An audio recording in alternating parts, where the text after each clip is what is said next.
Els nens van comprar l'episodi d'aquella setmana i en passar pàgina es van trobar amb una nova espècie de joguines. L'any 59 la casa Stereoplast va començar a reproduir en plàstic els personatges dels tebeos i els nens, quan ho van explicar als seus pares, tenien els ulls mullats.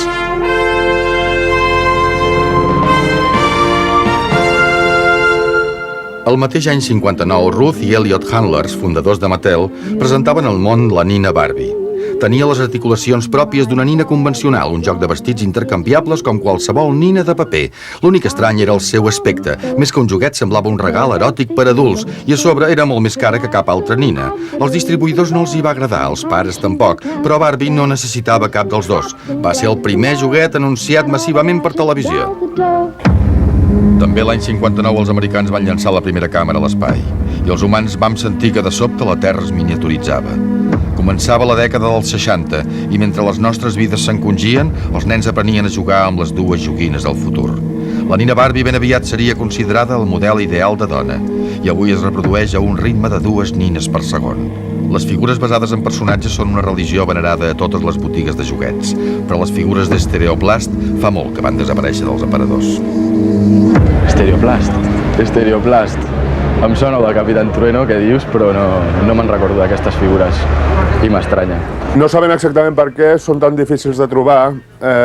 Nosaltres hem tingut uns quants, però si mirem el catàleg hi ha molts que ni nosaltres ni col·leccionistes els han trobat mai. El Goliat, Capitán Trueno, Sigrid, el Crispin, aquests hem tingut. Aquests són potser els que van sortint. Però ja d'aquestes figures a cavall i tot això ja és més complicat. Jo aquí tinc a les mans la capsa d'aquestes joguines que he trobat no fa massa en el mercat de Sant Antoni i que ha sigut una gran troballa. Però com podeu observar, la caixa la vaig trobar buida.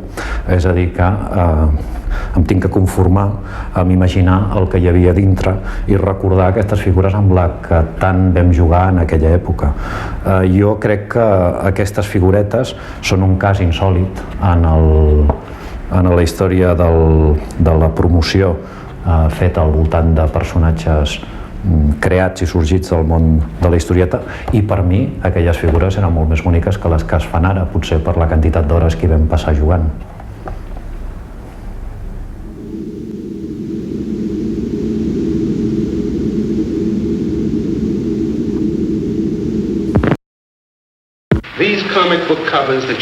Quan el plàstic va envair el mercat a principis dels anys 50, la idea de convertir els personatges dels tebeos en joguets no era gens corrent, i als Estats Units fins i tot hauria semblat subversiu. L'any 54 el govern nord-americà va acusar els editors de fomentar la violència amb les seves historietes. La majoria dels còmics van ser maleïts pels psicòlegs i perseguits per l'opinió pública, fins que la indústria va acceptar sotmetre's a un codi de censura tan estricte i melindrós que semblava fet a mida per animar els nens a fugir a la recerca d'una nova font d'inspiració. Mentrestant, la televisió ja s'havia instal·lat al 87% de les llars nord-americanes i disposava de la força empresarial necessària per defensar la integritat dels seus productes. Merry Christmas! Merry Christmas! Amb la sèrie Els Intocables, la cadena ABC va inaugurar un nou format de programa d'acció que feia de la violència un entreteniment familiar. L'any 55, la mateixa cadena havia portat Mickey Mouse a la televisió, descobrint així una altra fórmula màgica, els nens i la publicitat. En realitat, els programes Disneylandia i el Club de Mickey Mouse formaven part de l'estratègia de diversificació de Walt Disney. Amb la intenció de compensar les despeses de producció de les seves pel·lícules, Disney havia après a comercialitzar els seus personatges en forma de tebeos i joguines. Ara, la televisió l'ajudaria a construir una gran botiga en forma de parc d'atraccions.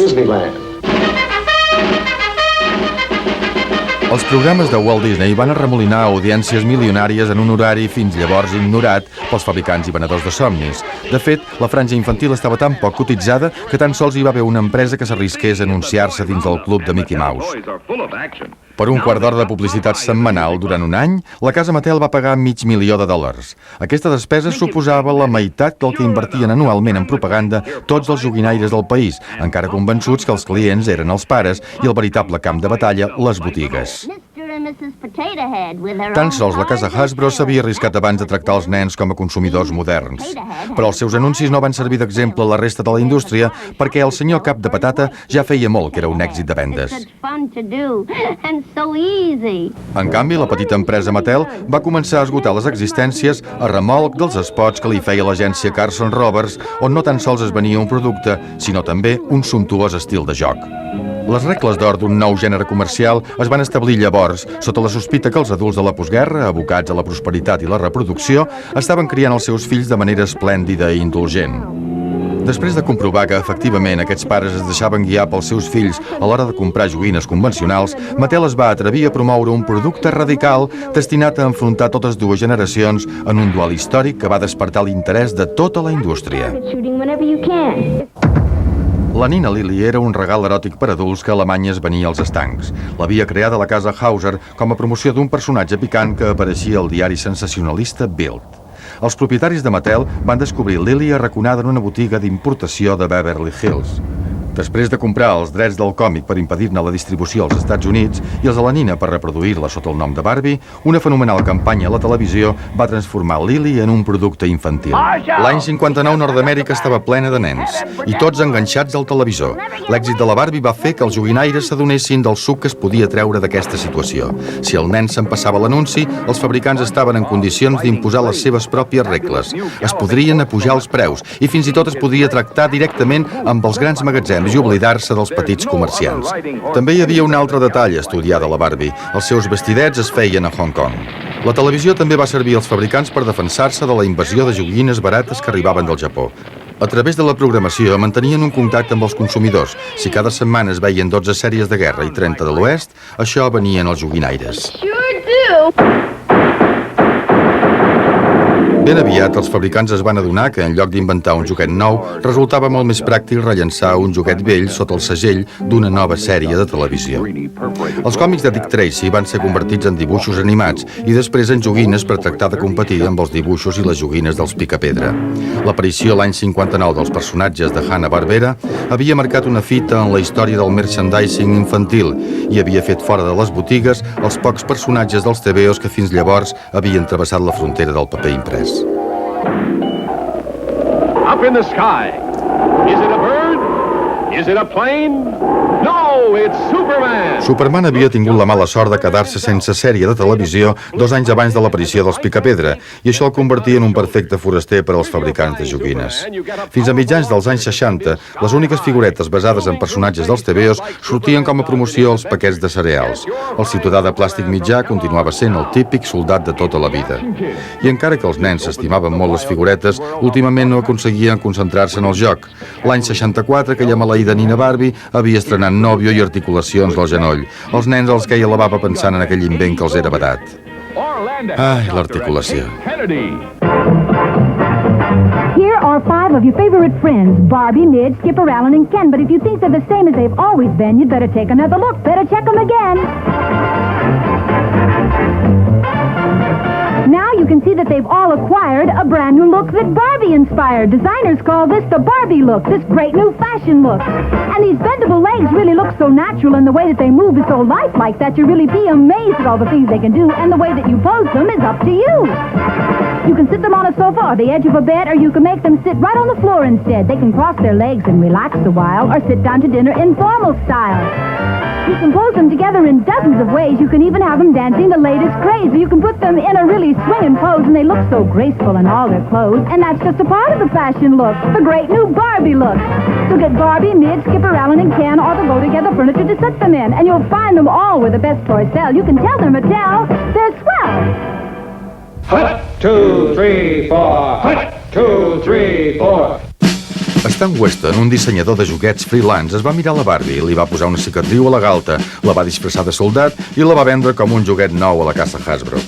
Havia nascut la Nina per a nens, un concepte que semblava exclusiu per a marietes, segons deien els distribuïdors, i que els nens rebutjarien per força, en opinió dels pares, però que només sortia al mercat l'any 64, va vendre 6 milions d'unitats i es va convertir en el joguet de capçalera dels nens nord-americans. Va ser una bona notícia per a tota la indústria, perquè G. Joe era alguna cosa molt millor que una nova joguina. Era un nou gènere de joguets del qual ningú tenia la patent. Els únics que tenien molt a perdre eren els fabricants de figuretes de plàstic. La reacció de Louis Marks, el més poderós d'aquests fabricants, va ser exemplar. En lloc de copiar el G. Joe, va crear un nou model de nino, una figura articulada feta de plàstic massís i amb la roba esculpida al cos. A la casa American Characters els va agradar la idea i van creure que amb això i una llicència aconseguirien un èxit de vendes. Però quan els ninos de Bonanza ja estaven fets i empaquetats, l'actor Pernell Roberts va abandonar la sèrie. La solució va ser pintar una barbeta al seu ninot i tractar de vendre'l com el dolent d'una col·lecció que de totes maneres era invendible, perquè ara els nens preferien jugar a espies.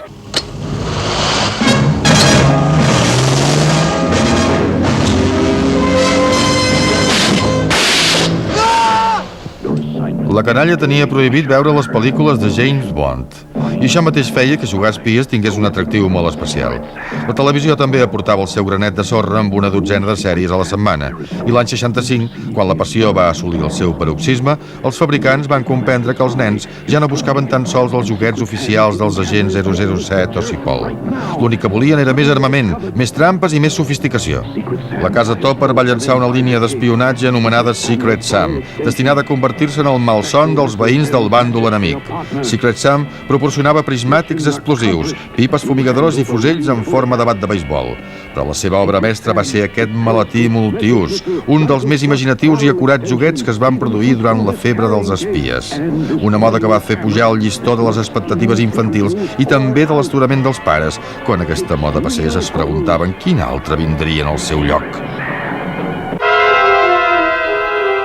L'última vegada que vam veure el noi Meravelles estava a punt de ser estampat en un horrible llibre d'historietes, home.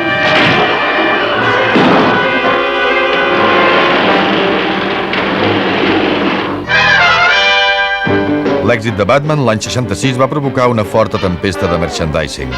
Però de la Batmania també es van beneficiar altres famílies d'emmascarats, i en especial els superherois de l'editorial Marvel. Abans que ningú pensés a comprar la llicència per fer ninos articulats d'algun d'aquests personatges, ja era massa tard. Stan Weston, el creador del G. Joe, va convèncer la casa ideal perquè comprés no una, totes les llicències. El seu nou invent va ser el Capità Action, un nino que es podria disfressar amb l'uniforme de qualsevol heroi dels còmics. Quan ja tenia al mercat un vestuari de 16 personalitats diferents, es va aturar l'invent. Els nens trobaven que allò no semblava un superheroi, sinó simplement un nino disfressat. Els americans volien arribar a la Lluna abans que els russos. Era l'any 67 i semblava que ben aviat descobriríem el que de veritat s'amagava allà dalt. Aprofitant l'interès del projecte Apollo, la casa Mattel va llançar el major Matt Mason. Van haver de ser precisament ells, els fabricants de la Barbie, els primers a fer un nino articulat que no prenia la seva mida com a model. Matt Mason només media 15 centímetres. Gairebé la meitat que un G. Joe que justament en aquells dies començava a tenir seriosos problemes amb els pares. De sobte, la guerra del Vietnam havia fet que les joguines bèl·liques caiguessin en desgràcia, i al recluta Joe no li va quedar més remei que reciclar-se en una mena d'aventurer tot terreny. L'èxit de l'astronauta Mason s'aniria apagant a poc, a mesura que els autèntics astronautes tornessin de la Lluna amb les mans buides. Però en aquells dies de 1967, Matt Mason enlluernava els nens. I els seus pares, en tornar cap a casa, es quedaven mirant al cel preguntant-se què és el que hi hauria a l'altra cara de la Lluna. De moment, a l'altra cara del planeta hi havia una nova llei de premsa que prohibia que els nens espanyols llegissin narracions fantàstiques imbuïdes de superstició científica. Dit d'altra manera, l'any 67, Manuel Fraga va posar els tebeos de superherois fora de la llei.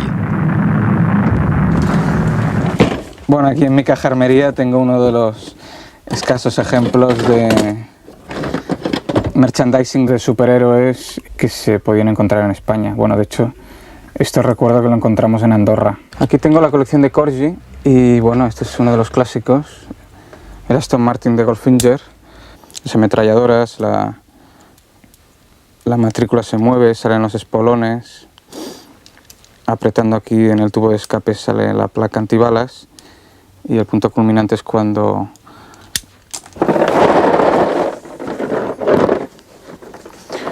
un ejemplo de merchandising español, la serie Los Thunderbirds de Jerry Anderson, llama aquí Los Guardianes del Espacio, la sacó Comanche.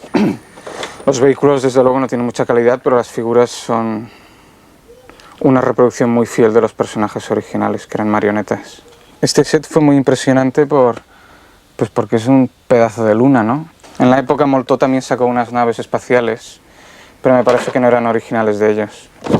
Este es el cajón de los Polichinelas, donde tengo los famosísimos chiripitifláuticos de Famosa, el Capitán Tan, el tío Aquiles. Estos son de Bonanza, me falta uno. También sacaron los Picapiedra, más personajes de Comanche, Daniel Boone, el indio, el niño este. Estos son personajes de Dunkin que iban en un sobrecito con un chicle. Lucky Luke, Mortadelo y Filemón. Bueno, como veis yo lo conservaba prácticamente todo, incluso este cartoncito que era el de la caja de atrás del paquete de Ariel. Estos iban enterrados entre el jabón en polvo. Pero lo que no me queda absolutamente nada es de Stereoplast, que es la casa que empezó con esto de sacar personajes de cómics en muñeco, ¿no? Y eso que estaban aquí en Badalona, Pasaje de la Sagrada Família 27.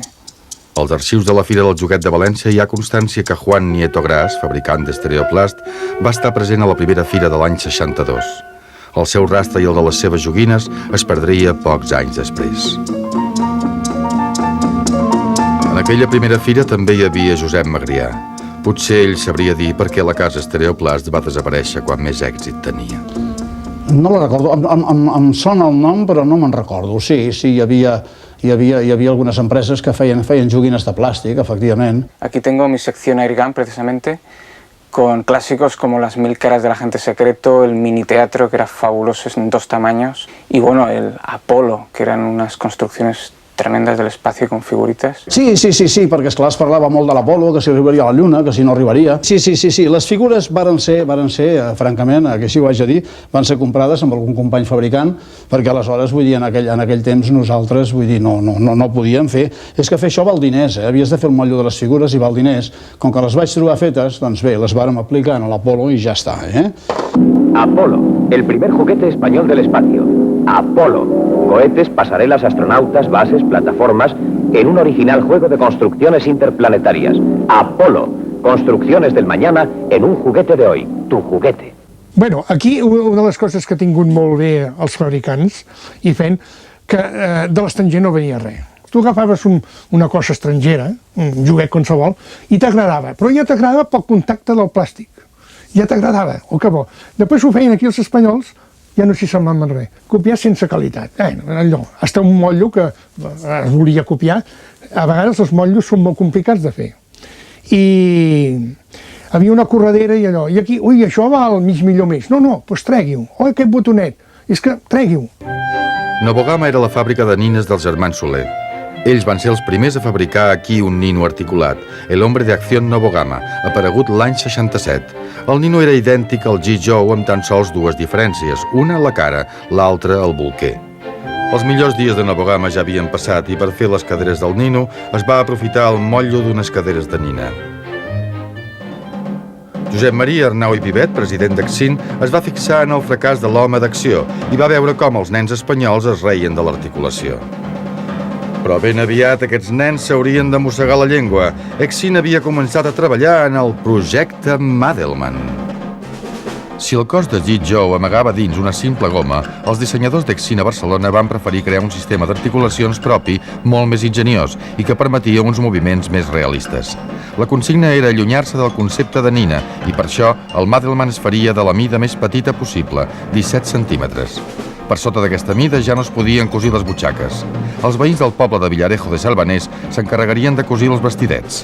Indústries Plàstiques Madel, una fàbrica que Accin havia comprat a Madrid, produiria les 23 peces de què estava fet el nino, i els veïns del barri del Lucero es dedicarien a ajuntar-les.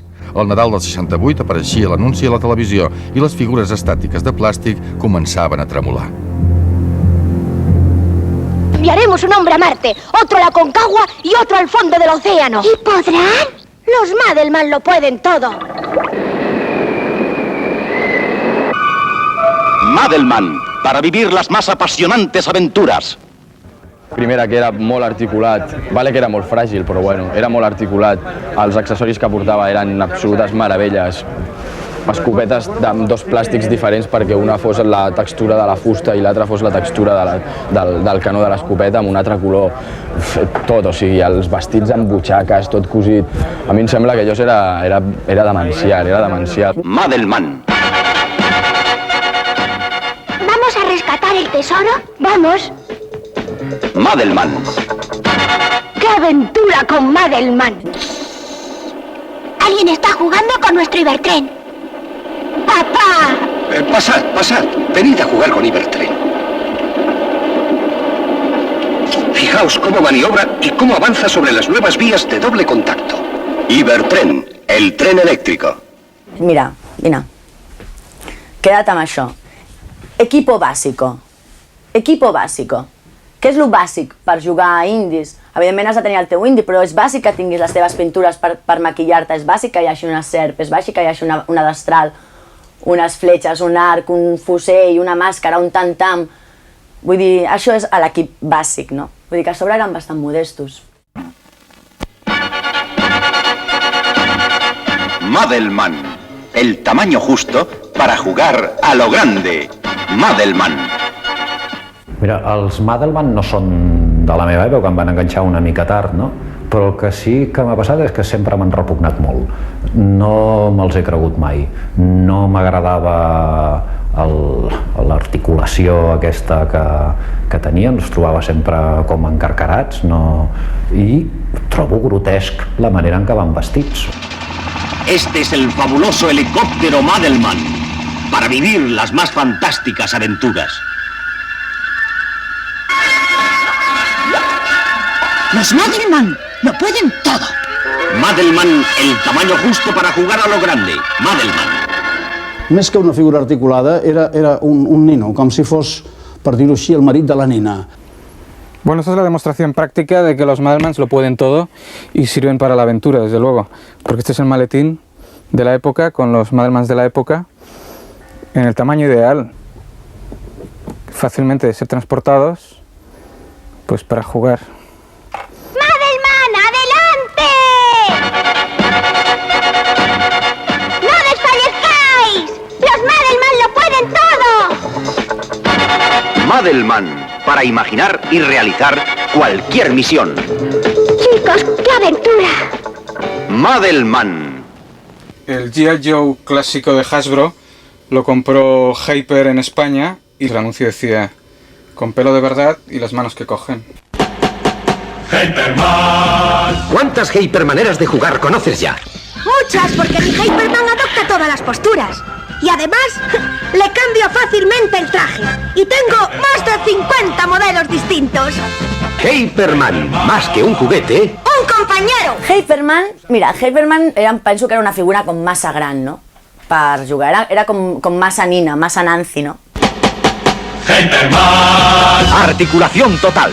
¡Y qué grande! Hyperman. Vive sus aventuras. Hyperman. Els americans són molt fantasiosos i a vegades juguen coses espectaculars. Allò, però sempre juguen en coses grans. Ells mateixos els limiten perquè a l'hora de col·leccionar, primera que un ninot gran val pessetes. Si col·lecciona 20 d'allò, les mares són el pitjor enemic. On basta? No hi cap això a casa. Hyperman nueva generación, nuevo maniquí, nuevas presentaciones. Hyperman. Nuevos accesorios, nuevas Hypermaneras de jugar con Hyperman nueva generación. Bueno, aquí tengo uno de los mayores mazacotes que se han hecho nunca en plástico y que, bueno, nunca sabremos lo que habría hecho Madelman, pero desde luego hubiera sido 1000 veces mejor que esto. Bueno, lo que caracterizaba a los accesorios de Hyperman era lo desproporcionados que eran por el tamaño muñeca o Barbie de sus figuras, entonces cualquier accesorio que pretendiera tener un mínimo de sentido pues era imposible, ¿no? Y el más feo de todos es el helicóptero. Por la ilustración ya se ve que no han sido capaces de ignorar lo evidente, ¿no? Es absolutamente desproporcionado y ridículo. Para jugar a lo grande con tus Madelmans, helicóptero Madelman. Vuela con tu fantasía en un helicóptero Madelman. Quan jugues o fas una arquitectura, tota la gràcia està quan ho muntes. Ara aquí li poses, oi que m'he deixat... I quan prepares la batalla i ho prepares tot, després quan queden, va, nen a sopar o nen a dinar. Vull dir, per la gràcia del jugar és el preparar-ho. és el vestir-lo, que no li falti res. D'aquest tacte de roba, això de la roba, per mi ha sigut l'èxit. I més, sempre pensant que juguen nens.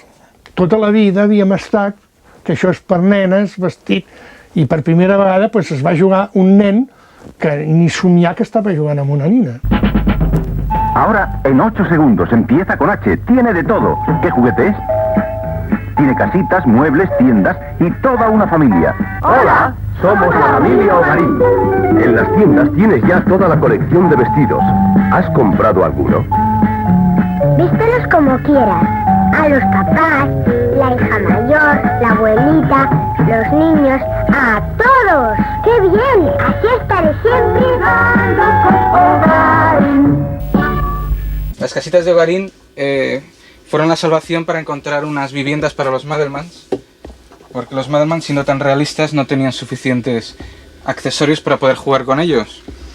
Y entonces, con el cariño que se les tenía, pues uno necesitaba darles una vivienda adecuada. Así que la colección que mejor pudo proporcionar esto fue Ogarín, que aunque era una escala más pequeña, pues bueno, se hacía lo que se podía. Mentrestant, els nens nord-americans no tenien cap problema de subministrament. Des de l'any 72, una nova marca de ninos sembrava el pànic entre els pares, incapaços de seguir ni de lluny el seu frenètic ritme de novetats. Mego va ser una petita empresa familiar fins al lluminós dia en què va començar a produir superherois articulats. L'èxit va ser inesperat perquè no venia a remolc de cap pel·lícula o sèrie de televisió. Més aviat va ser conseqüència de dos fracassos. El senyor Mego era Martin Abrams. Acabava de complir els 30 quan va començar a tenir estranyes idees. La primera, fer un nino inspirat en si mateix. El propòsit era competir amb el G. Joe, però Action Jackson va perdre la batalla. El pas següent va ser enfrontar-se a la Barbie amb una còpia anomenada Dynamite. Segon fracàs. En lloc de rendir-se i enviar a reciclar els motllos, Martin va reciclar els ninos i els va convertir en una col·lecció d'emmascarats. Des de l'enfonsament del Capità Action es donava per fet que no hi havia un mercat per als superherois articulats, però el que Mego oferia no era un nino amb una col·lecció de màscares i disfresses. Martin Abrams va fer que cada nino fos un personatge independent, un autèntic superheroi. I en trobar-se'l a l'aparador, els nens van caure de genolls i es van rendir incondicionalment. La resta de la indústria es va quedar glaçada. Martin Abrams s'havia adonat que encara que els superherois ja no estaven de moda a la televisió, continuaven arribant puntualment als quioscos. A preu de saldo s'havia ficat a la butxaca l'exclusiva per fer ninos de tots els personatges de les editorials Marvel i DC. El resultat va ser tan fenomenal que en qüestió de mesos l'ombra de Mego es projectava fins i tot sobre el ganàpia G. Joe, un recluta anònim de qui els nens ni tan sols coneixien el cognom. Tant ell com el seu parent llunyà, el Madelman, van deixar llavors de tenir tots la mateixa cara per convertir-se en una col·lecció de personatges diferents. L'impacte de Mego a Espanya, però, va ser esmorteït per les darreres restriccions a la importació que encara mantenia l'administració franquista. Mego va ser una altra gran línia de figures, per suposat. Eren més toscos que els Madelmans, era un format més gran. No eren tan fràgils com el Madelman, es podia jugar i a més va treure una col·lecció, una línia de superherois que era demencial. Introducing the world's greatest superheroes. El catàleg de la casa Mego va arribar a oferir una gamma de 37 superherois diferents i els nens se'ls van poder comprar tots perquè Mego es va afanyar a instal·lar fàbriques al Tercer Món per inundar el mercat amb joguines molt atractives a preus de galindaina. L'èxit de Mego va ser una bona lliçó per a la resta dels joguinaires, que a principis dels 70 es trobaven atrapats entre les demandes sindicals i els boicots de les associacions de consumidors. Després d'aconseguir eliminar les joguines bèl·liques, les protestes es dirigien contra els joguets considerats perillosos, és a dir, potencialment inflamables o verinosos, massa sorollosos, trencadissos o psicològicament pertorbadors. L'any 70 hi havia una llista de 39 joguets acusats i condemnats. L'any 71 ja n'eren 200, l'any següent 1.500 i a l'altre va arribar el pitjor de tot, els primers controls publicitaris. Els límits de temps van provocar un augment de les tarifes que va deixar els petits fabricants fora de combat. I les normes contra la publicitat enganyosa van privar els peixos grossos de les seves millors armes de seducció. L'exemple a seguir tornava a ser el de la casa Mego. Anunciar sense embuts llicències exclusives en condicions inimitables. Madelman presenta Superman. Vive las aventuras de Superman con Madelman. Con su helicóptero y con su buggy. No hay quien gane a Madelman. Es Superman. Este es el Madelman de Superman. que desgraciadamente pues no hay más que verle para comprender por qué tuvo tan mala acogida por parte del público y de la crítica, porque la verdad es que parece que no haya comido durante una buena temporada. Está un poco flaco, utilizaron el mismo maniquí y en todo caso era españolito. Y claro, pues esto no era muy americano. Los Mego habían sacado el Superman también y tenía otra prestancia, la verdad. Aquí se ve. Jo, de totes maneres, el que més recordo eren els Caballeros que va treure i la sèrie de monstres que tenien els ulls i les mans glow in the dark, que eren fosforescents. Allò era pura dinamita. A més, la mida que tenien estava bé fins i tot per jugar amb els Madelmans, perquè un home llop que fos una mica més gran que un Madelman, allò era demencial, vaja. Capitán Flint, Capitán Drake, Bote Pirata, Big Jim Piratas, con Ghost. Sí, Big Jim estava bé. Era un format que era una miqueta gran per jugar. Les articulacions, la veritat és que estaven una mica limitades, però tenia algunes línies que estaven bé. Alguna d'agente secreto que se li canviava la cara i que duia un malatí amb unes máscaras y tal. Bueno, pues en plena, aunque parezca mentira, en plena euforia de los muñecos articulados con ropa, que es lo que nos gusta, en plena euforia de esto con todo tipo de colecciones, el G.I. Joe que quiere Hyperman, Madelman, Big Jim, Mego, pues eso casi desapareció en pocos años de golpe y apareció esta birria, que son pues los muñecos minimalistas o como cada uno quiera llamarlo. És que no hi ha un paral·lel. A vegades el que val menys del Playmobil no és el ninot en si, que fan unes casetes, fan unes cuines, fan uns cotxes, fan uns grues, juguen més amb l'accessori, així, que no en si el ninotet. A través de la selva, los clics de Playmobil construyen la autopista transamazónica. La línia Playmobil System va ser una creació de la casa alemanya Geobra Brandstatter. Havia començat a prendre forma l'any 71, quan el senyor Brandstatter va notar els primers vents de crisi en el sector de les joguines. Mentre molts col·legues buscaven solucions provisionals a Hong Kong, el dissenyador Hans Beck planejava una síntesi diamantina de nino articulat i joc de construcció. L'any 74, coincidint amb la crisi del petroli, la pujada del preu del plàstic i la desesperació dels joguinaires, la fórmula del senyor Beck es presentava en societat i passava a ser considerada d'interès general. A Espanya, el debat es va centrar entre la casa Famosa, que tenia la llicència per fabricar clics, i la casa Airgam, que els donava la rèplica amb els Airgam Boys. Vàrem voler fer les coses massa ben fetes. En lloc de les cames com el clic, per exemple, que les dues cames eren una sola peça que s'aixecava, nosaltres vam fer unes cames independents, però és que a més vàrem fer uns peus que també es poguessin bellugar, el qual feia que es podien aguantar amb un peu sol. Les mans doncs, també podien agafar coses en vertical i coses en horitzontal perquè es bellugaven. Masses articulacions perquè portava molta feina i sortien cars, però eren bonics. Airgun Boys. Ahora todos los modelos a la vista con el expositor Airgun Boys, con la nueva presentación individual y en envase transparente. Airgun Boys, muchos y espectaculares modelos, colecciónalos y lo pasarás en grande. Airgun Boys, de 1 en 1 o de 3 en 3, tenerlos todos, qué fácil es. Y el problema fue que estas líneas destruyeron todas las otras, se las cargaron completamente porque el coste era muchísimo más barato y aunque iba dirigido a un público muchísimo más infantil, la verdad es que nos quedamos todos sin nada y desapareció todo y durante muchos años no había absolutamente nada que comprar, salvo muñecos de goma, serpientes de goma de Made in Hong Kong. Mentre els Click i tota la seva parentela fossin figures anònimes, la casa Mego no tenia raons per amoïnar-se. L'any 76 la seva nòmina de llicències abastava pràcticament tota la fauna que apareixia a la televisió. En 4 anys, Mego s'havia convertit en el 6è fabricant mundial de joguines, però aquesta dedicació exclusiva al merchandising seria el motiu d'una fallida igualment vertiginosa. La seva dependència dels índexs d'audiència televisius va fer que Mego, com la resta dels seus col·legues, considerés el cinema i les joguines dos negocis incompatibles. Les pel·lícules d'èxit tan sols s'exhibien durant un parell de mesos, mentre que la producció d'una línia de ninos exigia un any de preparatius. Així doncs, per coincidir amb la data de l'estrena, calia tenir la sang freda d'apostar per endavant i després l'estómac ben ample per menjar-se els ninos si la pel·lícula no funcionava. Mego tan sols es va atrevir a fer els ninos del planeta dels simis quan ja n'hi havia 4 seqüeles als cinemes i una sèrie a la televisió. Però tothom sabia que el planeta dels simis era l'excepció que trencava la norma. Des de l'arribada a la Lluna, cap altra pel·lícula de ciència-ficció no havia interessat al públic. Per això, quan George Lucas els va anar a veure, el van fer fora del despatx. Aquesta errada hauria sigut greu per a qualsevol joguinaire, però per a una empresa que depenia del merchandising va ser el desastre. La llicència de la Guerra de les Galàxies va sortir volant de les oficines de Mego, va travessar també les de Mattel i Hasbro i per fi es va quedar al sostre d'uns joguinaires de Cincinnati. La casa Kenner s'havia guanyat una certa fama de surrealista als anys 60, gràcies a experiments tan esotèrics com el seu fusell de canons articulats. Però l'invent que el faria passar a la història seria pragmàtic i implacable.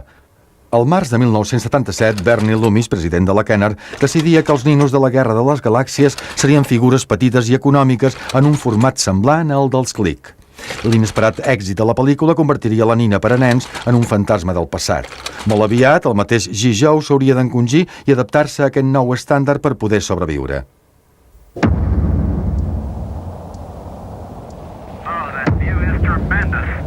Quan els americans van aturar la cursa espacial l'any 72, la Lluna també havia deixat de ser el joguet de moda i semblava que mai no se'n podria trobar un altre de tan bonic.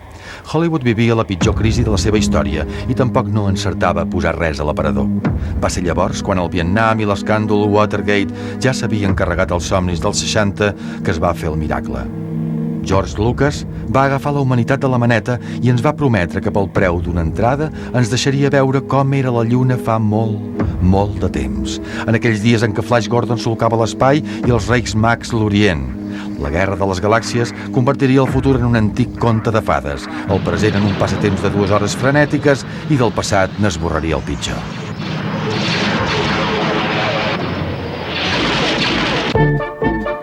Sota la insistència del mateix Lucas, la Kenner es va atrevir a trencar el tabú de les joguines bèl·liques i el mercat hi va respondre amb tant entusiasme que la Kenner va creure que seria possible vendre qualsevol cosa sota el segell de la Guerra de les Galàxies, fins i tot capses buides.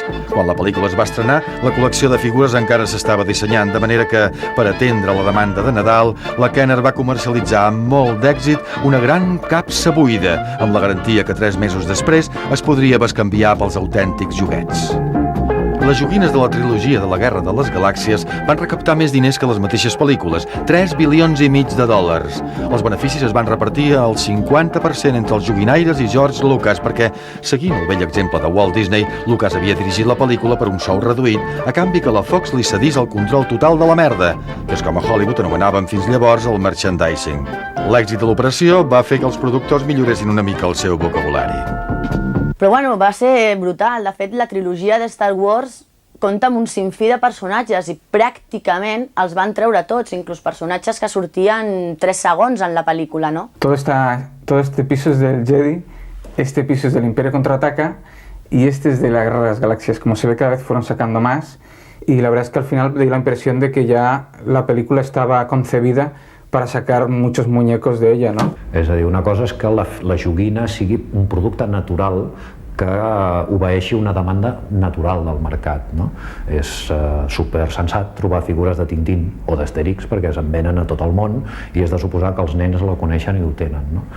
Però quan veus un TVO que acaba de sortir fa 2 dies i que ja han sortit 50 monstres diferents dintre del TVO i que al cap de 4 dies et surten en figura, doncs olora a que et volen prendre el pèl i això a mi em tira molt endarrere i penso que és un abús d'una indústria que ja pensa abans amb el merchandising que amb el producte i això tard o d'hora acabarà malament.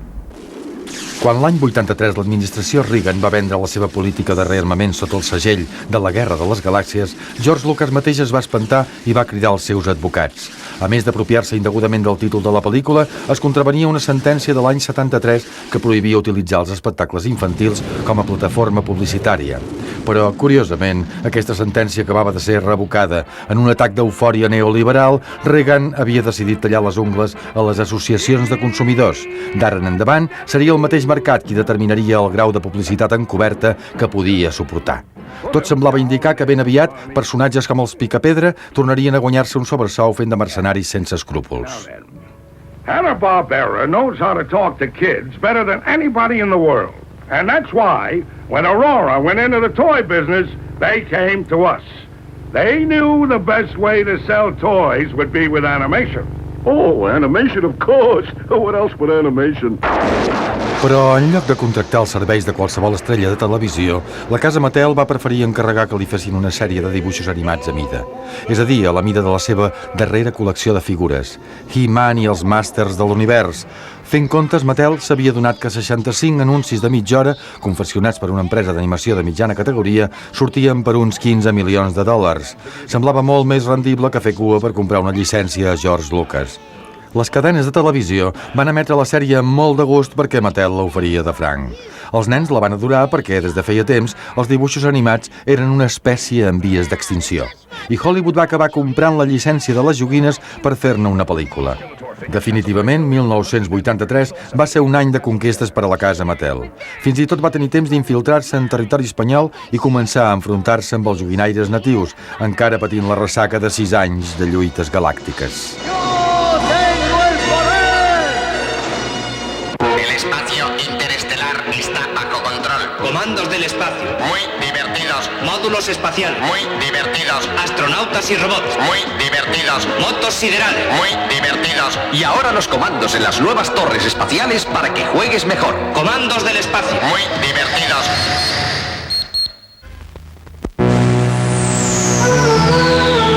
Madelman presenta la astronave M7X. Si quieres viajar con tus Madelman, entra en la astronave M7X. ¡Disparen cohetes sonda! Astronave M7X, ahora con el nuevo hombre verde de Madelman. Air Gamboy Serie Espacio. También vosotros podréis dirigir a vuestro gusto las más fantásticas aventuras interplanetarias.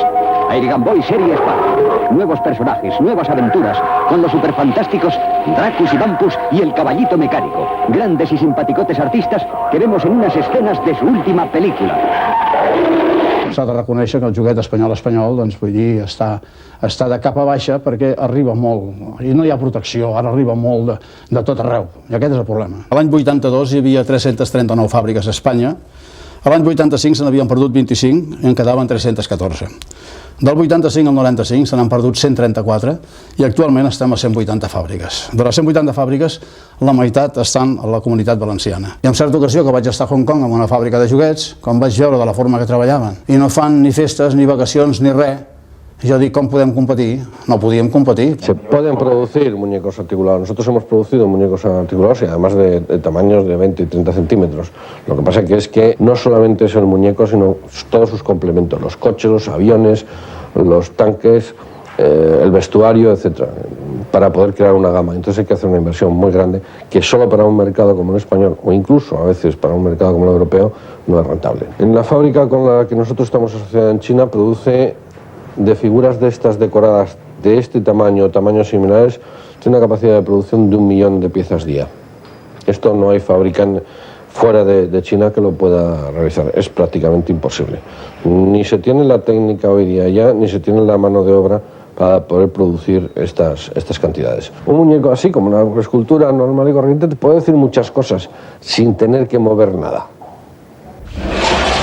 Aquí queden 4 coses de Madelman, de lo últim, com són el Superman i els futbolistes, que van ser peces aprofitades amb mig cos de dona, de cintura cap avall, i mig cos d'home, de cintura cap a dalt, perquè és que ja Mattel ja estava a punt de plegar. L'any 87, Exim va intentar rellençar els Madelman adaptant-los al nou format de moda, però en aquells dies una col·lecció de joguines sense sèrie a la televisió tenia menys futur que una figura sense articulacions, i els Madelman 2050 van acabar fent la mateixa cua que la resta de joguines d'Exim, la llarga cua dels joguets soldats. El poder és teu. Este es un ejemplo muy triste de cómo unos muñecos tan bonitos como fueron estos de Comanche luego se convirtieron en algo casi al peso. Y sin embargo, en las tiendas de coleccionistas de muñecos, pues esto pintado se puede cotizar por unas 2.000 pesetas. Que no són gaire cars degut al seu estat, estan bastant deteriorats. N'hi ha figures que poden arribar a valdre hasta 50.000 pesetes, depèn. Les de les marques Comanche, Stereoplast i Hexen són les més buscades. Les figuretes de les cases Jackson i Comanche van ser esculpides per la família Castells. Durant els mesos de gener a juny es dedicaven a les joguines i de juliol a desembre feien figures de pessebre. Avui, els nets de l'avi Castells continuen la tradició pessebrista. Ja no fan joguines, ni tampoc en guarden cap arxiu. Però estan ben segurs d'una cosa, mai no havien sentit a parlar d'Stereoplast. El novembre de 1987, Víctor Mora, creador del Capitán Trueno, va aparèixer fotografiat al diari El Periódico en companyia de dues figuretes de la casa Stereoplast. 9 anys després, Mora declarava haver perdut les joguines i desconèixer la identitat dels seus fabricants. Per tractar de reconstruir els darrers moviments de la casa Stereoplast, cal consultar l'arxiu de la revista Juguetes y Juegos de España, òrgan oficial del gremi. En el número 4 hi trobem una doble pàgina de publicitat contractada per Juan Nieto Gras, on s'anuncia la seva presència a la segona Fira del Joguet de València. El dia de la inauguració, el 22 de febrer de 1963, els fotògrafs que esperaven l'arribada dels nets de Franco van prendre aquestes instantànies. Els nens de l'època semblen sincerament commoguts per l'obra d'aquest pioner del merchandising.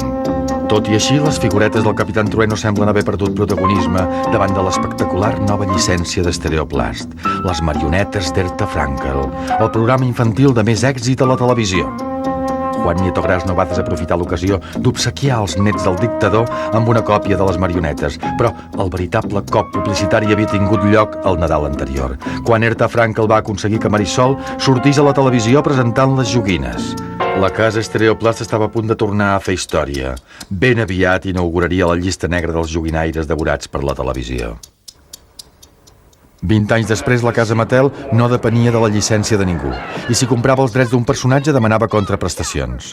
Durant l'any 84, totes les vides dels superherois de l'editorial Marvel van girar al voltant d'una nova revista anomenada Secret Wars, que només servia per promocionar unes figures de Mattel. L'operació no ajudaria a vendre gaire joguines, però de la col·lecció de TVO se'n vendrien 8 milions de còpies, precipitant per sempre els còmics als abismes de la mercadotècnia.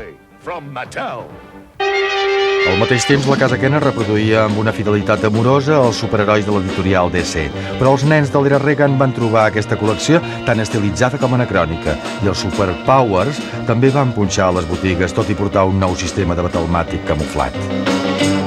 Battlemàtic és un sistema que porten d'animació, un mecanisme que porten els ninots que fan alguna acció, i Superpowers va ser dels primers que van introduir amb aquesta mida, amb el seu tamany.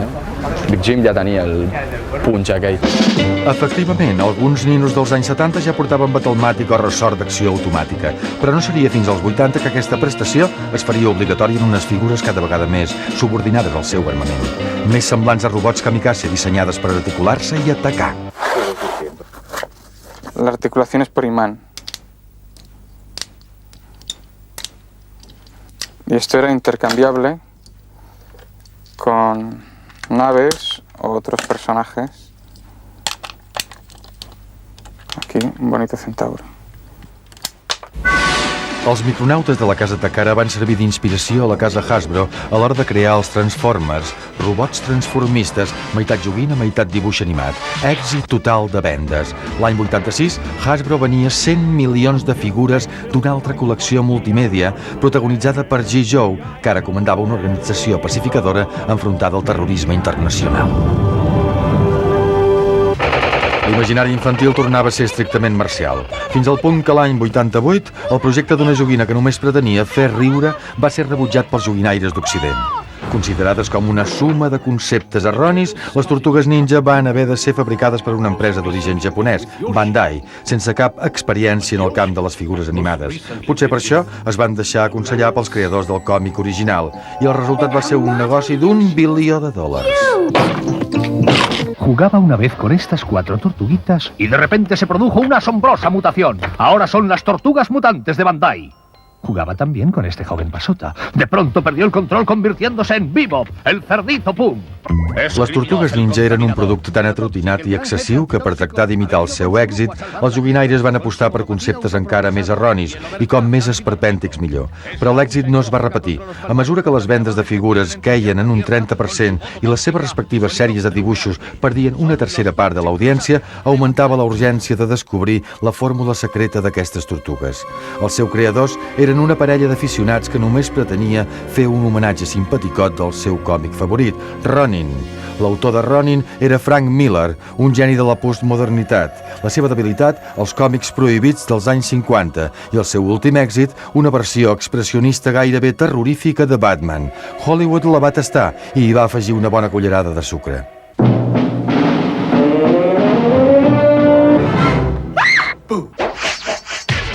Per tornar a posar de moda els superherois, Frank Miller havia forçat el límit al vell codi de censura dels còmics. Ben aviat, l'augment de les vendes va incitar l'editorial DC a fugir per sempre del codi, distribuint els seus TVOs en el mercat de les botigues especialitzades. La maniobra va ser secundada per la productora Warner, que després de comprar l'editorial DC es va fusionar amb Time per convertir-se en un imperi de les comunicacions.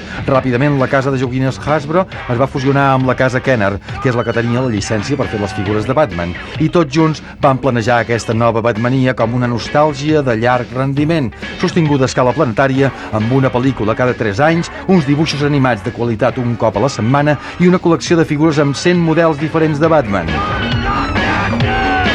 Aquesta meravella de joguines, d'on les treu? Hi ha gent que ha tornat a recordar aquelles coses i ara es compra joguines, vull dir, perquè bueno, només fa falta que li posis una mica davant i li recordis, no?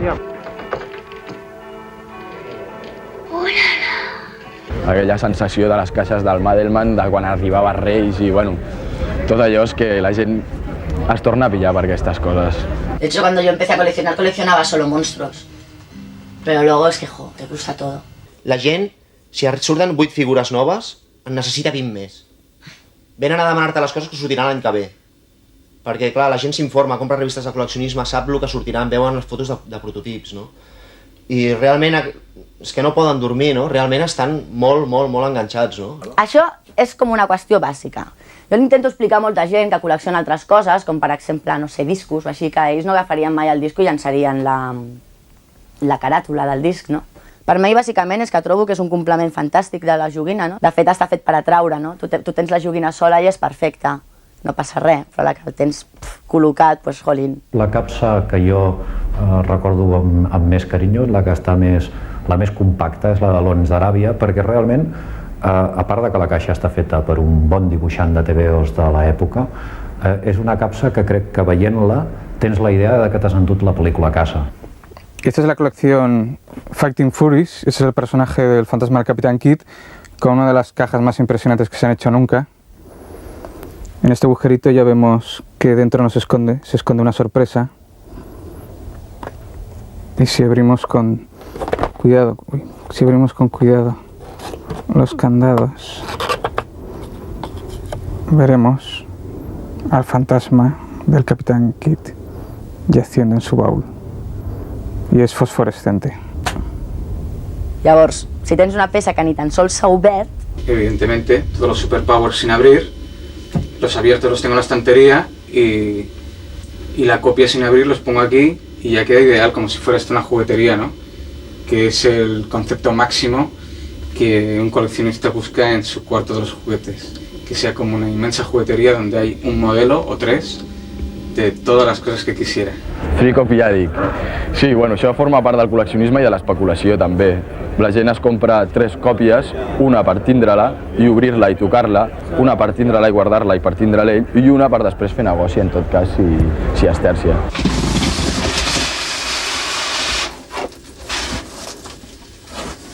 La colección de repetidas. No, esto es secreto, no podéis poner, La joguina en qüestió d'un any, com que és algo que la fabricació és molt curta i els estocs són molt curts, no és una cosa que és... Quan es fabrica es fa una tirada i s'ha acabat. Aleshores, clar, la vida de la joguina és molt curta. En qüestió d'un any allò es revaloritza, però molt. Me perseguirían si vieran todos los retornados que tengo. Montañas de retornado, no sé qué hacer con ellos. Y como solo se cotizan a 10.000 pesetas cada uno en América, prefiero guardarlos y que siga subiendo y subiendo su valor. Se le llama codicia. L'addicció a les 3 còpies va començar sent una paranoia típica del consumidor de còmics. Havia sorgit a principis dels anys 80 arran de les maniobres especulatives dels editors i de manera natural va acabar contagiant el mercat de les joguines animades. L'any 90, la casa de joguines Toy Biz s'adonava que el 20% de la seva clientela eren col·leccionistes adults, antics fanàtics de Marvel, que no feien cap cas dels dibuixos de la tele. Aquesta gent pretenia trobar convertits en plàstic els personatges secundaris dels TVOs i a més reproduïts amb el mateix estil dels dibuixants originals. Com que tant la fàbrica de joguines com l'estudi d'animació eren propietat de Marvel, va ser possible acontentar tothom. Els personatges secundaris es farien protagonistes a la televisió i els dibuixants sense feina passarien a dissenyar figures. Aquest Hulk és el que hi havia doncs, fa als 80s, no? Finals dels 80s. No? Això era el Hulk i qualsevol fan del Hulk doncs, amb aquesta figura doncs, en tenia prou. No? Era, ostres, el Hulk, no? Que buena, no? I ara, en canvi, doncs, aquest és el Hulk actual, no? Vull dir, la qualitat d'escultura, realment, li donen molta més importància, no? Vull dir, volen que tingui una qualitat en tots els sentits, no? Com a joguina, com a figura... Bueno, s'estan posant una mica a les piles perquè el senyor Todd McFarlane està traient una sèrie de ninos ja fa temps i està fent una molt bona feina i clar, les altres cases, els altres fabricants de joguines s'han de posar les piles per estar una mica a l'alçada d'aquest senyor que està fotent-li molta canya a les figures. Després de triomfar com a dibuixant, McFarlane es va fer milionari editant boniques historietes sense guió. El pas següent va ser fabricar joguines melodramàtiques.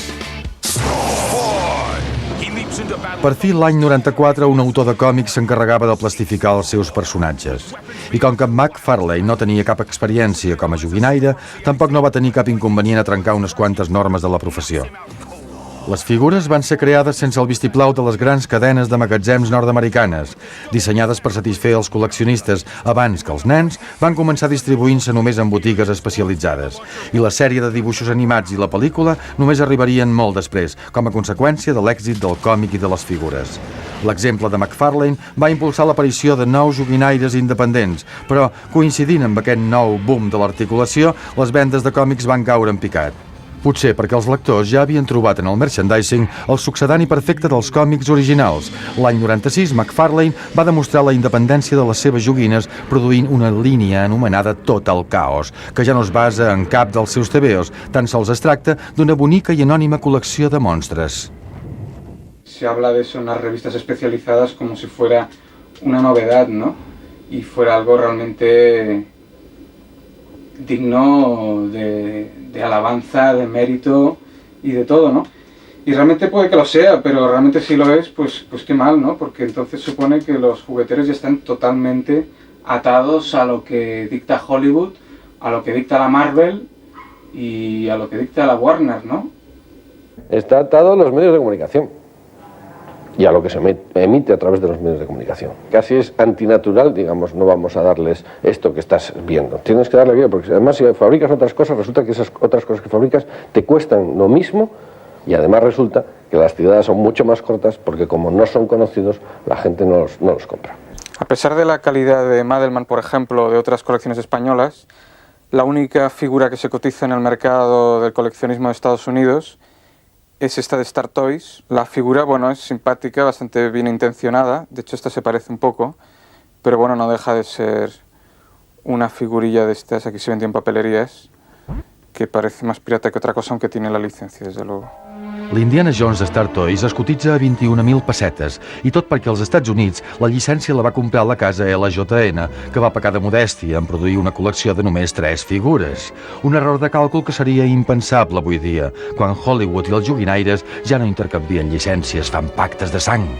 Cuando se va a hacer una inversión, como en el caso de Steven Spielberg con los dinosaurios, se puso de acuerdo con una gran compañía juguetera que participaba de alguna manera en la inversión de la realización de la película. Entonces se estudian incluso escenas para poder ser luego reproducidas a nivel de juguete. Bienvenidos a Jurassic Park. Entra en una aventura que comenzó hace millones de años. Descubre a los auténticos dinosaurios capaces de lanzar veneno, rugir, correr, embestir o devorar a sus adversarios. Dinosaurios y figuras de Jurassic Park. Colecciónalos y vive tu propia película. Realmente lo que uno tiene la obligación de hacer, si se me permite esa expresión, es lo que el público desea tener o lo que el público desea ver. Y en este caso yo creo que Spielberg, pues lo que está produciendo es algo que a la gente pues le gusta ir a ver una película llena de aventuras, llena de emociones y considerarse un poco héroe y salir sin ningún problema mental.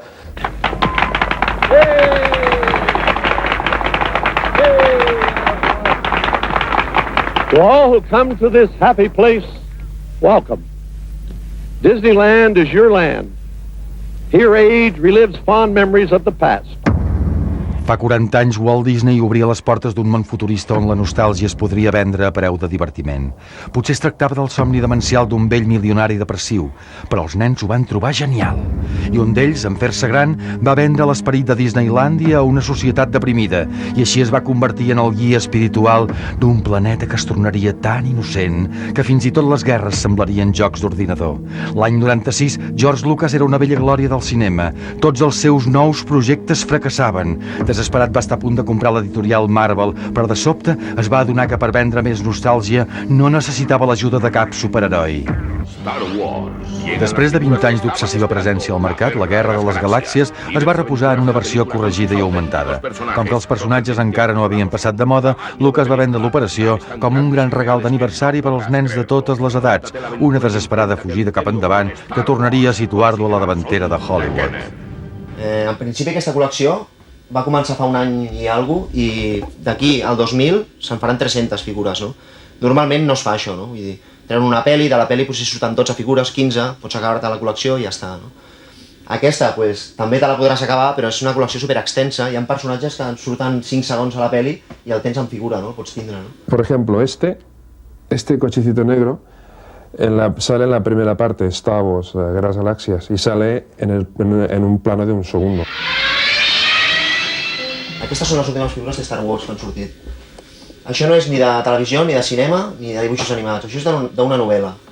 Vull dir, realment es comença a fer merchandising de qualsevol cosa, ¿no? Bueno, aquí tienes una plaquita que te dice Yoda, es el número 740 de los 9.500 que han hecho. Y te viene un certificado pintado a mano y eres uno de los privilegiados de tener un Yoda en casa. Carito es. A mí me costó unos 60.000 pesetas. Para meter monedas, para ahorrar, aquí dentro. Una hucha, perdona, es una hucha pequeña que tiene su truco, su gracia, porque hay un botoncito que das aquí.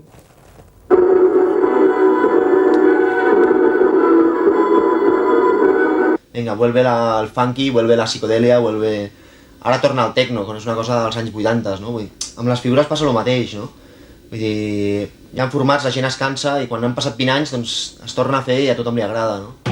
La nina per a nens va començar a ressuscitar l'any 94. Amb motiu del 30 aniversari de la creació del G. Joe, la casa Hasbro va produir una sèrie de reedicions facsímils destinades al mercat del col·leccionisme. L'acollida va ser tan bona que les divisions europees de Hasbro es van unir per rellançar l'Action Man, sobrenom de G. Joe a Anglaterra durant els anys 60. El seu èxit demostraria que als aparadors dels 90 hi ha espai per a qualsevol format i tipus de nostàlgia. Fins i tot les figuretes dels anys 50 de la marca Reamsa, les primeres produïdes en plàstic a Espanya, tornen a ser fabricades avui dia per la casa Gomarsa. Els seus clients no són els nens d'aquí, sinó exclusivament els adults de l'estranger, perquè al mercat internacional el nom de Reamsa omple de música les butxaques dels col·leccionistes. Potser a Gomarsa també hi hagi arribat algun ressò de la paraula estereoplast. Estereoplast. Es que, como yo te expliqué, a nosotros nos vino de esto a partir de los años 74-75, fue cuando nosotros conseguimos los moldes de Reamsa, que fue cuando Reamsa hizo el cierre total, y fueron a un chatarrero. Y nosotros a través de un señor que conocíamos, de Reamsa, que era el que nos introdujo y nos dijo dónde estaba todo, pues pudimos comprar todos los moldes, ¿entiendes? Pero esto estaba ya, o sea, se vendieron a kilos estos moldes. Y a nosotros nos costó kilos poderlos conseguir, pero bueno, en aquel momento vimos que era un mercado que merecía la pena, ¿no? Incluso recibimos a veces llamadas, recibimos cartas y todo, porque el mercado español. Coleccionistas sí, pero ¿cuántos hay en España? Hi ha associacions de col·leccionistes de miniatures, d'escalèxtric i fins i tot d'amics de la baldufa, però només una que reuneix els fanàtics sense distincions. Joguet Maniàtics consta de 138 membres i un d'ells va viure intensament aquells dies de 1959, quan de dins dels TVOs va sorgir una nova espècie de joguines. Vaja, en tot el món no hi ha una sèrie tan completa, una casa no va treure una sèrie tan completa de personatges del TVO, no? com aquí. No? Actualment pot ser als Estats Units sí que fan sèries de superhéroes o fantàsticos i tal, no? Però per aquella època realment no hi havia res semblant amb això. Bueno, això no és la caixa original, però aquí guardo totes les figures a peu d'Estereoplast. Al principi van sortir la sèrie en goma, si us ho fixeu, aquests els tinc en plàstic i en goma, el de plàstic és més estilitzat i el de goma és més xaparro. Aleshores, a continuació, diríem que va treure les sèries a cavall de les mateixes figures. Hi havia també alguns complements, van treure, per exemple, el globo del Capitán Trueno, que aquest no el tinc. Algunes, per exemple, la sèrie del Jabato o algunes del Capitán Trueno les conservo de quan jo era petit. I després les altres, doncs mira, anar donant veus i algunes amistats, hi ha alguns amics que m'han passat algunes i després mira, anar trobant per les glòries algunes i donant veus. Bàsicament això és qüestió de paciència i de temps, perquè clar, és un material que jo en denomino un material una mica d'escombraries, perquè tots els crios quan teníem 14 o 15 anys bàsicament això se n'anava al cubell dels escombraries. Fa qüestió de 4 mesos aproximadament i arrel d'un company meu que es dedica a la màgia em va transmetre que ell coneixia amb una persona d'una certa edat ja que era mag i que tenia algunes figures d'Estereoplast. Llavors jo em vaig posar amb els ulls així com a plats i me'l va presentar, va ser una persona molt agradable, el Francisco Nieto, i va donar la casualitat que era la persona que havia dissenyat les figures aquestes d'Estereoplast junt amb el seu germà. Havia muntat una fàbrica i durant 10 anys van estar al mercat. Francisco Nieto es va fer mag l'any 36. Com a nom artístic va escollir Zongo, en homenatge a l'emperador de Mongo, l'enemic de Flash Gordon. 20 anys després, Francisco coneixia els secrets eterns de l'il·lusionisme. El seu germà Juan, en canvi, havia descobert les lleis del mercat. Va muntar una fàbrica de plàstic per produir unes ulleres estereoscòpiques per a nens. L'invent va ser un èxit fins que va passar de moda. Llavors, per mantenir la fàbrica, Juan va decidir fer-se joguinaire. Abans, però, hauria de trobar un altre invent màgic. We're out to see the wizard, the wonderful Wizard of Oz. Here he is, the Wizard of a Wiz, if ever a wiz there was. If ever a wiz there was, the Wizard of Oz is one because of the wonderful things he does. We're out to see the wizard, the wonderful Wizard of Oz. El primer juguete que hace se llamaba Bautízame, y hace una pila de bautismo, pero con todos los detalles, el libro, el amito, la barrita de sal para la niña, perfecto. Pero no se da cuenta que eso no interesa. Entonces, ¿qué se hace? Se le ocurre y dice, vamos a hacer otro. Y hace el rayos X. Era una nina que tenia un aparell de rayos X, portava un rotllo i unes històries, posava la nina i passaves la pantalla i li veies l'esquelet, amb tots els ossos, tot.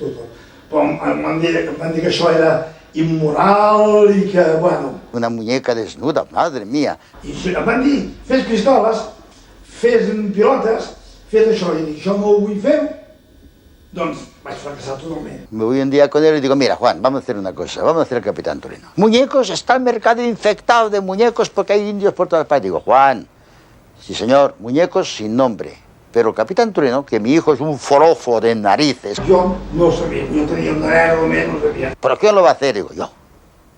¿Tú te atreves a hacerlo? Digo, sí. Perquè això es feia a mà i a tamany natural. Que ara ho fan en pantògrafo, en figura grossa, lo redueixen i ara sí. Ara se os fa... Total, que hice los muñequitos de barro y allí nos fuimos a ver al señor Burguera. Le hizo mucha gracia y nos dio la concesión. Bueno, le dio, a mí no, cuidado. Bueno, y ahora, habiendo este problema, ¿quién pinta figuras? Las demás casas no exigían, ¡paf!, pegote y se acabó. Y nosotros exigíamos que eso tenía que ser muy bien pintado. Además, esas señoras, a suponer, por ejemplo, cuando veían ese muñeco se asustaban. pues ¿cuántos colores lleva esto? Y mi hermano le decía, no, y encima en cómo se pase usted de aquí no sirve. Pero nos dimos cuenta que la cara no sabían hacerla. Entonces, todos los muñecos, en vez de ir a Badalona directamente, iban a mi casa.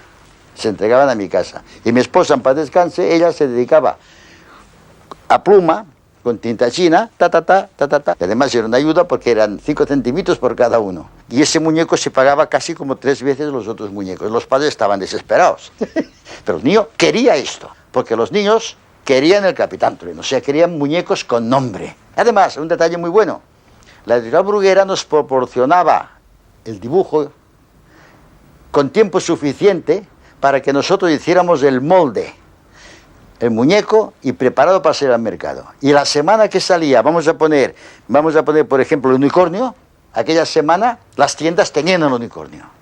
Claro, entonces los niños iban a la librería. El unicornio, sí, toma. Van vendre molt, van anar a les fires de València, de Barcelona, es van vendre molt. ¿Qué hace él? Arrasa con todas las editoriales que había por aquel tiempo. En que entre las concesiones se encuentra el hombre enmascarado. Se habla con el traductor dice, sí, pero cuidado, que soy yo, tengo que consultarlo todo en Estados Unidos. Al cabo de un tiempo vuelve y nos dicen, está todo perfecto, pero no podemos aceptarlo porque usted aquí ha hecho un tórax latino. O sea, un señor muy majo, y nuestro hombre enmascarado tiene el tórax sajón. Bueno, ¿y ahora qué hago?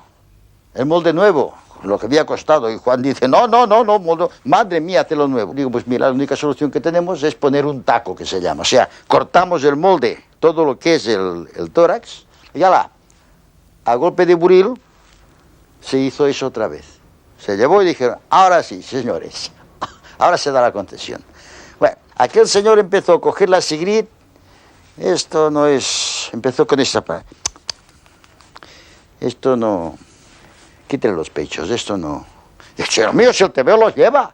No. Y tuve que limar. Sí, Roberto Cáceres y Pedrín, qué dibujo más mal hecho. Bueno, cuidado, no puede ofenderse nadie de mal hecho. Era una línea, parecían egipcios siempre de perfil. Era un TVO hecho mucho del plan de Falange Tradicionalista de las Conchas, ¿comprende? O sea, que si alguien dice, anda, vaya diferencia uno de otro, es que era autoescultor, no, era el mismo, venga, era yo. Lo que pasa es que yo tenía más remedio que ajustarme al dibujo. Todos los muñecos exactos que el dibujo. Hasta que llega un día, ha salido en televisión unos muñecos preciosos.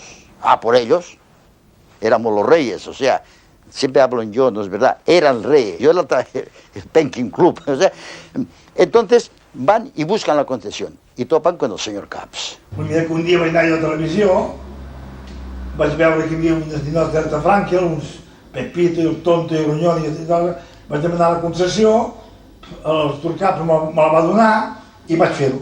Era un éxito enorme por televisión, en blanco y negro, pues los niños se volvían locos y se hacen los muñecos de Caps. Vaig treballar amb això, i vaig fer les marionetes, vaig fer totes les figuretes, algunes que es movien en paleta, quan va veure el Cap li va agradar molt, perquè Cap tenia moltes idees de bombero, no? Y aquí hubo ya sus más y sus menos, ¿verdad? I llavors un bon dia em va vindre i em va dir que volia ser soci meu, jo dic, a mi no em fotia cap falta de ser cap soci, però que volia, si no em retirava la concessió, i vaig ser tan imbècil que en comptes de dir-li bon viatge, me'l vaig fer soci d'ell. Y a partir de llavors, cagada vemos. Mi hermano se marchó. Yo me quedé con Caps todavía 11 años más y, a decir la verdad, sabe mal decirlo, pues así, estaba emperrado en hacer muñecas. Yo le decía, señor Caps, muñecas en Famosa. En América estaban haciendo la Barbie y en Francia hacían Le Caprice de París, pero era la misma muñeca. Eran iguales, porque lo tienen los dos en la mano. Y nos dieron la concesión para hacerla en España. No resultó. Me decía que yo no sabía hacerlas, digo, no, yo no sé hacer una muñeca porque es una especialidad. Yo, muñecos sí, muñecas no. Hizo una negra, una blanca, una india, una china, no funcionó. Sí, hicimos una que funcionó. Hicimos La Chica Yeye, que entonces la Concha Velasco se puso de moda la canción esa, La Chica Yeye. Y le pusimos ese nombre, La Chica Yeye. Y esa sí, esa funcionó. Pasó la moda de la canción y se acabó la muñeca. Eso pasa siempre. Fa molt, molt de temps, la gent creia que el seu futur estaria escrit als estels. Però en el llarg camí cap a la lluna, només ens vam veure arrossegats cap al passat. Avui, les llums de l'espai semblen garlandes elèctriques de Nadal. I l'únic que esperem del futur és que totes les joguines trencades tornin a les botigues, xiulant una vella cançó oblidada. El ressò d'aquells suaus dies en què Flash Gordon solcava l'espai i els problemes es fonien com gelats.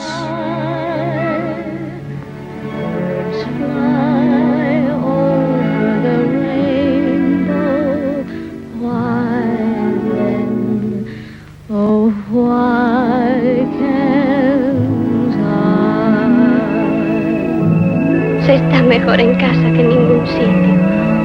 Se está mejor en casa que en ningún sitio. Se está mejor en casa que en ningún sitio.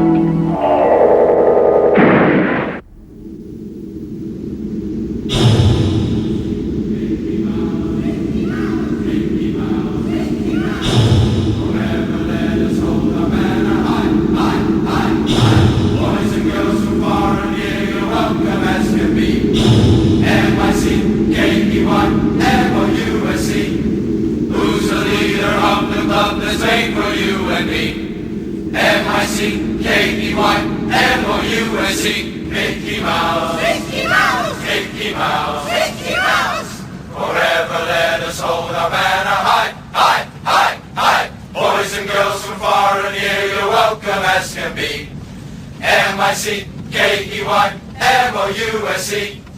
Hey there, hi there, ho there, you're as welcome as can be. M-I-C-K-E-Y-M-O-U-S-E. Mickey Mouse. Mickey Mouse. Mickey Mouse. Mickey Mouse. Forever let us hold our banner high, high, high, high. Boys and girls from far and near, you're welcome as can be. M-I-C-K-E-Y-M-O-U-S-E. Who's the leader of the club that's made for you and me? M-I-C-K-E-Y-M-O-U-S-E. Mickey Mouse. Mickey Mouse. Mickey Mouse. Mickey Mouse. Forever let us hold our banner high, high, high, high. Boys and girls from far and near, you're welcome as can be. M-I-C-K-E-Y-M-O-U-S-E. Hey there, hi there, ho there, you're as welcome as can be. M-I-C-K-E-Y-M-O-U-S-E. Mickey Mouse. Mickey Mouse. Mickey Mouse. Mickey Mouse. Forever let us hold our banner high, high, high, high. Boys and girls from far and near, you're welcome as can be. M-I-C-K-E-Y-M-O-U-S-E. Who's the leader of the club that's made for you and me? M-I-C-K-E-Y-M-O-U-S-E. Mickey Mouse. Mickey Mouse. Mickey Mouse. Mickey Mouse. Forever let us hold our banner high, high, high, high. Boys and girls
Ràdio.